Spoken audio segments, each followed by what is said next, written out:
بیعت کی خلافت یعنی حضرت عمر خلیفہ کس طرح بن گئے؟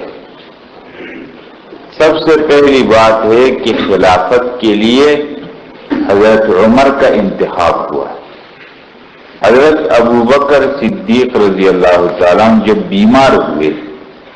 اور بیماری ان کی وہ بیماری بن گئی جو موت کا سبب بن گئی، جس کو مرض الوفات کہتے ہیں، اور حضرت ابوبکر نے ایسا محسوس کیا کہ میرے لیے اس بیماری سے اب اٹھنا مشکل ہے، تو حضرت ابوبکر رضی اللہ تعالیٰ اب اس بارے میں سوچنے لگے، اور انہوں نے صحابہ کرام میں جو بزرگ صحابہ جو رسول اللہ صلی اللہ علیہ وسلم کے بہت قریب تھے اور جنہوں نے اسلام کو بہت شروع میں قبول کیا اور جو اسلام کے مرکزی لوگوں میں شمار ہوتے تھے، حضرت ابوبکر رضی اللہ تعالیٰ ان کو بلا کر ان سے مشورہ کرتے۔ عبد الرحمن بن عوف کو بلایا، عثمان کو بلایا، اسید بن حضیر کو بلایا، سعد بن ابی وقاص کو بلایا، یہ سارے حضرات کو بلایا اور ان سے مشورہ لیا کہ آپ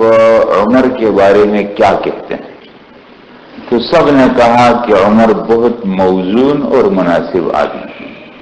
ایک صحابی ہے حضرت طلحہ، انہوں نے کہا کہ عمر بڑا سخت آدمی ہے۔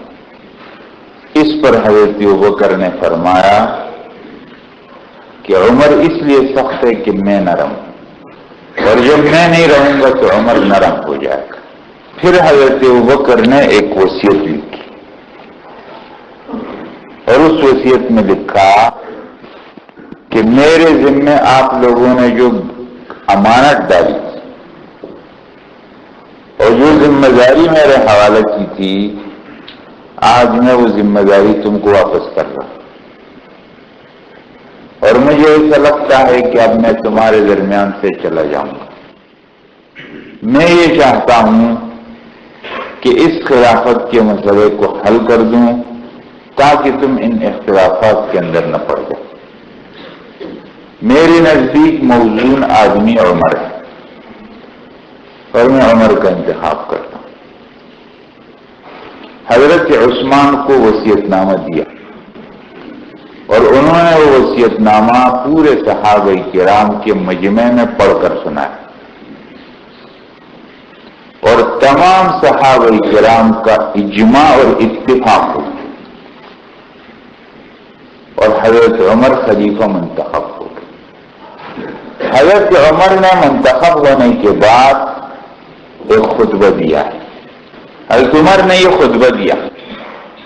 اللہ نے تم کو میرے ذریعے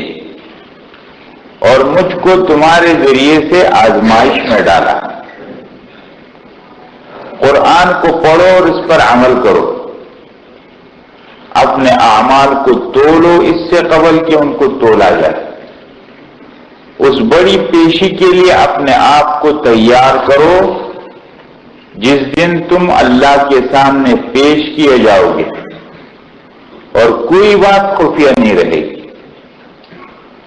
مجھے تمہارا ذمہ دار بنایا گیا، میں نے اپنی سختی کم کر دی۔ عمر سختی مشہور ہے، فرمایا میں نے اپنی سختی کم کر دی، لیکن ظلم زیادتی کرنے والوں پر وہ سختی برقرار رہے گی۔ میں کسی ظالم کو نہیں چھوڑوں گا جب تک وہ حق کے سامنے جھک نہیں جاتا، اور فرمایا میں شریف لوگوں کے لیے نرم رہوں گا، ظالم لوگوں کے لیے میں سخت رہوں گا، شریف لوگوں کے لیے میں نرم رہوں گا۔ تمہارا مجھ پر حق ہے کہ میں اجتماعی مال کو اللہ کی مرضی کے مطابق خرچ کروں، میں تمہارے تنخواہوں کو بڑھا دوں، اور تمہارا مجھ پر حق ہے کہ میں تمہارے سرحدات کی حفاظت کروں، تمہارا مجھ پر حق ہے کہ میں تم کو ہلاکت کی جگہ میں نہ ڈالوں، تمہارا مجھ پر حق ہے کہ میں تم کو زیادہ عرصے کے لیے اپنے گھروں سے دور سرحدات پر نہ رکھوں، تمہارا مجھ پر حق ہے کہ میں تمہارے گھروں کا ذمہ دار رہوں گا جب تک تم اپنے گھروں کو واپس نہیں آ جاتے، اور تم سب امر بالمعروف اور نہی عن المنکر میں میری مدد کرو۔ میں جب معروفات کو اور اچھائیوں کو رواج دوں گا اور لوگوں میں اچھائی پھیلانے کی محنت کروں گا اور لوگوں کو اچھی باتوں کا حکم کروں گا تو تمہاری مدد مجھے چاہیے، اور جب میں لوگوں کو غلط کاموں سے روکوں گا اور معاشرے اور ملک سے میں برائیوں کا خاتمہ کروں گا تو تمہاری مدد مجھ کو درکار ہے۔ یہ حضرت عمر کا وہ پہلا خطبہ ہے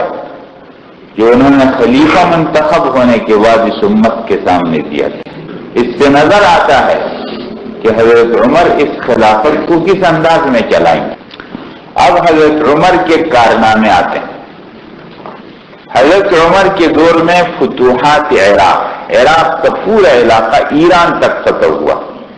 فتوحات شام کا علاقہ بیت المقدس بھی فتح ہو گیا، مصر کا علاقہ فتح ہو گیا، اور افریقہ کے علاقے اسلامی ریاست میں آئے۔ آپ کو معلوم ہے حضرات، اس پر ہماری مستقل بات ہوگی انشاءاللہ جب ہم ادھر پہنچیں گے۔ افریقہ کے علاقوں میں مصر، سوڈان، الجزائر، تیونس اور مغرب، موریتانیہ، ان سب علاقوں کے اندر آج عربی بولی جاتی ہے، حالانکہ وہ افریقہ ممالک ہیں، ان کی زبان عربی ہے، حالانکہ وہ تو بر اعظم افریقہ کے لوگ ہیں، وہ تو عرب علاقے کے لوگ نہیں۔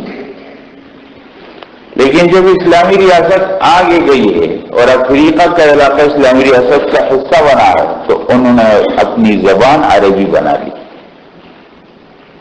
پاکستان جب بنا تھا تو یہ تجویز پیش ہوئی تھی کہ اس ملک کا قومی زبان عربی بنائی جائے، لیکن اس تجویز پہ عمل نہیں۔ حضرات ورنہ آج سارے پاکستانی عربی بول رہے کتنا اچھا ہوتا۔ بہرحال اب فتوحات عراق پہ بات ہوتی ہے۔ عراق کے فتوحات میں وہ ایران تک، اس میں یہ 4 مرکزی نام آتے ہیں۔ انہوں نے مرکزی قیادت کی ہے حضرات۔ حضرت ابوبکر کے دور میں خالد بن ولید مرکزی قیادت کر رہے تھے، اور پھر خالد بن ولید کی تشکیل تبدیل ہو گئی شام کی جانب، اور خالد بن ولید جب شام کے علاقے میں تھے اور اجنادین کے معرکے سے فارغ ہوئے تھے کہ حضرت ابوبکر کی وفات کی خبر آ گئی، اور حضرت خالد بن ولید جب تبدیل ہو گئے شام کی جانب تو عراق کی جانب میں مرکزی قیادت مثنی بن حارثہ شیبانی کو حوالہ ہو۔ یہ بنو شیبان کے آدمی صحابی ہیں، اور پھر آخری دور میں حضرت خالد بن ولید جب شام کی جانب گئے تو ایرانی لوگ جو اس وقت کسرا کی حکومت تھی وہ بہت دباؤ بڑھانے لگے، اور انہوں نے اپنے اختلافات ختم کر کے ایک ہو گئے، اور جو وہاں مسلمان موجود تھے ان پر اپنا دباؤ بڑھانے لگے۔ تو مثنی بن حارثہ یہ تمام اطلاعات حضرت ابوبکر کو بیچتے تھے، اور آخر وقت میں پھر مثنی بن حارثہ خود آیا حضرت ابوبکر کے پاس۔ حضرت ابوبکر اس وقت بستر مرگ پر تھے، آخری وقت مثنی نے تمام صورتحال سنائی عراق کی، تو حضرت ابوبکر نے حضرت عمر کو بلایا اور فرمایا کہ مثنی کی باتیں سن لو، اور جو یہ کہتے ہیں ان کے ساتھ کر لو جو یہ چاہتے ہیں۔ اسی میں حضرت ابوبکر کا انتقال ہو گیا۔ حضرت عمر نے فوراً پھر اعلان کیا اور اور عراق کی جانب لوگوں کو بھیجنے کا حکم کیا، لیکن 3 دن تک آپ یہ اعلان کرتے رہے، خاص کوئی تیار نہیں ہوا۔ آخر یہ ایک تابعی ہے، انہوں نے رسول اللہ صلی اللہ علیہ وسلم کی زیارت نہیں کی ہے، ابو عبید ابن مسعود، یہ کھڑے تھے اور انہوں نے کہا کہ میں تیار ہوں، میں اپنی جان کو آپ کے حکم پر قربان کر دوں گا، آپ مجھے بھیج دیں۔ اور ان کو دیکھ کر بھی ضرور لوگ کھڑے اور پھر ایک لشکر بنا اور پھر عراق کی جانب ان کو امیر عام بنائے گئے۔ قیادت حوالے ہو گئی ابو عبید ابن مسعود اور مثنى چلے گئے، ان کا انتظار کرنے لگے۔ اور پھر یہ ابو عبید ابن مسعود شہید ہو گئے، پھر قیادت مثنى کے پاس آ گئی اور پھر مثنى کا بھی انہی واقعات میں انتقال ہو گیا اور پھر مرکزی قیادت عراق ایران اس جانب میں سعد بن ابی وقاص کو حوالہ ہوگا۔ یہ انشاءاللہ گیا تھا۔ یہ ہے معرکہ جسر، اس کی مرکزی قیادت ابو عبید ابن مسعود ثقفی کے پاس تھی اور اسی معرکے میں یہ شہید ہو گئے تو پھر قیادت انہوں نے سنبھالی۔ اس معرکے میں مسلمانوں کو بہت نقصان اٹھانا پڑا اور اس ابو عبید کو حضرت عمر نے روانہ کرتے وقت یہ فرمایا تھا کہ ابو عبید ایک بات کی طرف توجہ کرو، تم صحابی نہیں، تمہارے لشکر میں صحابہ موجود، کیونکہ تم نے میرے حکم میں پہل کیے اور تم سب سے پہلے کھڑے ہوئے، تم کو امیر بنا رہا ہوں، لیکن خیال رکھنا اپنی جماعت کے اندر صحابہ کرام کے مشورے کے بغیر کچھ نہیں کرنا، ہر بات میں ان صحابہ سے مشورہ لینا، صحابہ کے مشورے کے بغیر کچھ نہیں کرنا۔ تمہاری جماعت میں زیرہ افراد موجود ہوں گے، ان سے مشورہ لینا۔ انہوں نے مشورے کو نہیں مانا، فرق واقع آئے گا اور آگے فیصلہ کر لیا اور اس کا نقصان، اور تقریباً 9000 کے لشکر میں 6000 مسلمان شہید ہوئے، 3000 رہے۔ پھر مثنى بن حارثہ نے قیادت سنبھالی اور وہ تدبر سے ان 3000 کو بچا کر کے لائے۔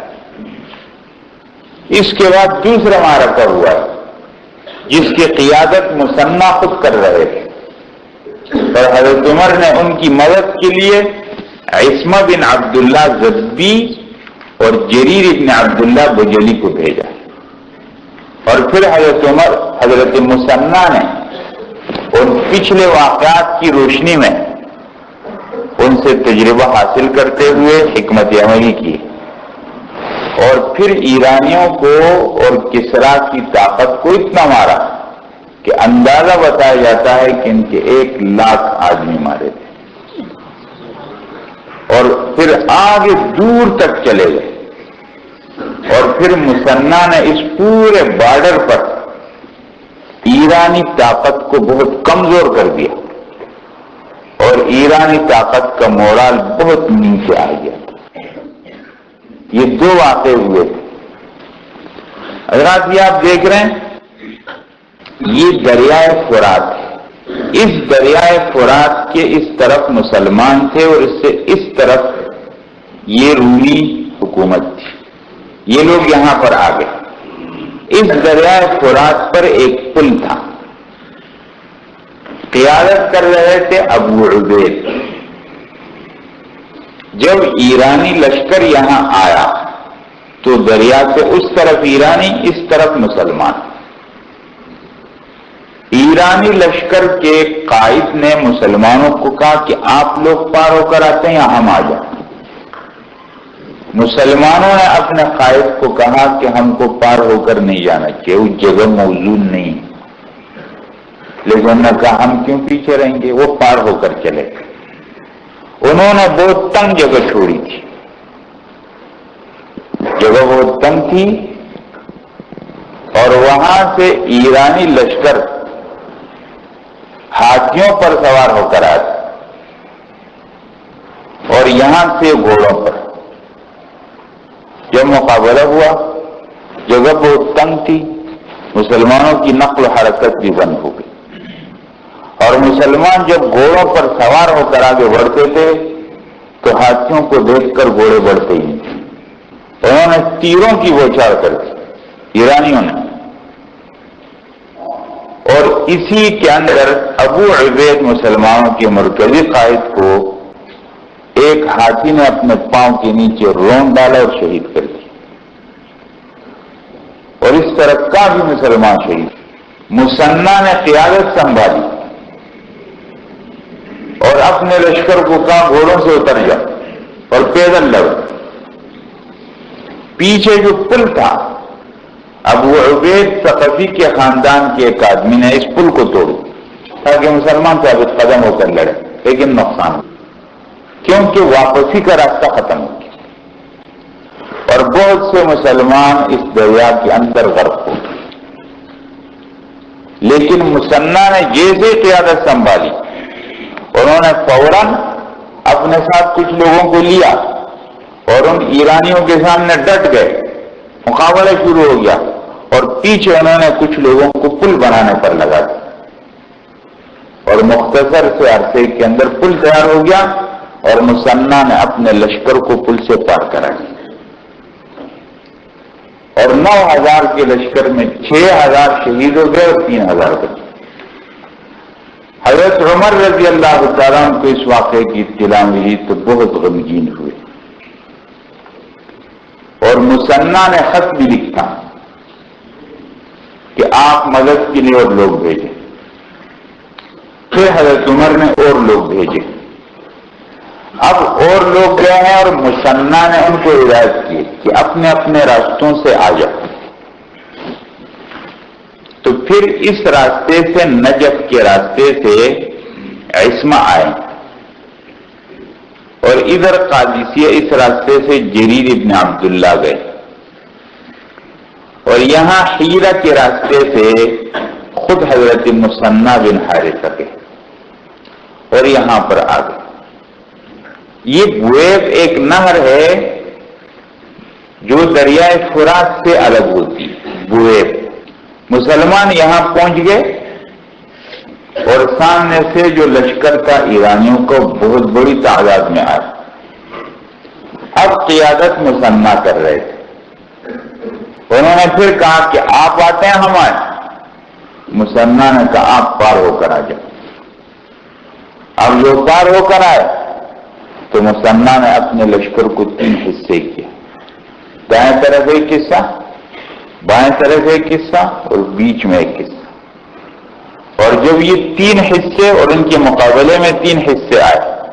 اور مقابلہ ہو گیا، اور مثنیٰ اپنے ساتھیوں کے ساتھ ان کے قلب پر حملہ کیا، ان کے بیچ کا جن میں ان کا مرکزی کمانڈر تھا، اور ان کے 3 کو 2 بنا دیا اور 2 حصوں میں بنا، اور ان کے مرکزی آدمی کو مسلمانوں نے قتل کر دیا۔ یہ دیکھ رہے ہیں لشکر کے حصے بنے، اسلامی لشکر کے 3 حصے اور کافر لشکر کے 3 حصے۔ یہ مہران ان کا مرکزی کمانڈر تھا، اور یہاں سے مقابلہ ہوا ہے، یہ بیچ ہے، اس کو قلب کہتے ہیں، اور یہ میمنہ، یہ میسرہ، یہاں یہ میمنہ، یہ میسرہ ہے۔ جب مسلمان گئے ہیں اور ان کے 2 کو 1 کر دیے، دیکھ رہے ہیں یہاں یہ اکیلا رہتے ہیں، اور ان کے اس مرکزی کمانڈر مہران کو قتل کر دیا، تو یہ بھاگے اور مسلمانوں نے ان کو تعاقب کیا۔ مثنیٰ بن حارثہ گئے ہیں، آگے نکل گئے، اور اب یہ ایک طرف ہو گئے، اور مثنیٰ بن حارثہ نے یہاں جا کر اس پل کو بند کر دیا۔ اس طرح ایرانیوں کے پار ہونے کا راستہ بھی بند، اور وہ پھنس کر رہ گئے مسلمانوں کے پاس۔ یہ دیکھ رہے ہیں، یہ ان کے پیچھے جا رہے ہیں، ان کو گھیرا، اور بشیر نے ان کو گھیرا، اور مثنیٰ نے ادھر یہ راستہ بند کر دیا، اور ایرانی لشکر مسلمانوں کے ہاتھ میں آ گیا، اور وہ جسر میں مسلمانوں کو جو نقصان پہنچا تھا اور جس سے مسلمان کچھ کمزور، ان کا مورال کچھ نیچے آیا تھا، وہ پھر بلند، اور لاکھ تک تعداد بتائی جاتی ہے، اور اس اطلاع یہ خبر جب ایران میں پہنچی ہے تو وہاں کوحرام مچ گیا۔ اب کیا ہو گیا ہے کہ اسی بارڈر پر نہر فرات، دریائے فرات کے کنارے پر مثنیٰ ابن حارثہ اپنی فوج کے ساتھ رہنے لگے، اور پھر انہوں نے چھاپہ مار کام شروع کیا۔ یہاں کچھ بازار لگتے تھے خنافس میں۔ مثنیٰ بن حارثہ نے ظاہر یوں کیا کہ ادھر جا رہے ہیں، الیس ان کو غافل کیا اور وہاں سے پلٹ کر کے خنافس پہنچے، اور یہاں ان کا میلہ بازار لگتا تھا، اس کو سارا لے لیا ان سے، اور یہاں سے پھر نکل کر آگے سوق بغداد کے یہاں ان کا ایک بازار لگتا۔ اب مثنیٰ یہاں پر رہنے لگے، اور اس انداز میں کہ وہ آگے جاتے تھے، حملہ کر کے واپس آتے تھے۔ اس طریقے سے ایرانی حکومت کو نہایت کمزور کر دیا، جو اس وقت کی ایک سپر پاور اور بڑی حکومت تھی، اور آج ہی دنیا پر حکومت کر رہی تھی، اور اللہ کی مخلوق کو اپنا غلام بنایا تھا، اور ان پر ٹیکسوں کے انبار لگائے تھے، اور لوگوں کو اپنی خواہشات کے مطابق بالکل غلام بنایا تھا۔ اب اسلامی لشکر نے وہاں پہنچ کر ان کے ظلم کا اور ان کے اس استحصال کے سارے زور کو ختم کر دیا ہے۔ اب یہ سلسلہ آگے چل رہا ہے، لیکن یہ ایک بات یہاں پر ہو، اب سعد بن ابی وقاص کی تشکیل ہو جائے گی، اور یہاں پر مثنیٰ بن حارثہ جسر کے واقعے میں زخمی ہو گئے تھے، اور اسی زخم سے وہ بیمار ہوتے ہوتے سعد بن ابی وقاص کی تشکیل ہوئی، اس سے پہلے ان کا انتقال بھی ہو گیا۔ اب آگے انشاءاللہ بڑھیں۔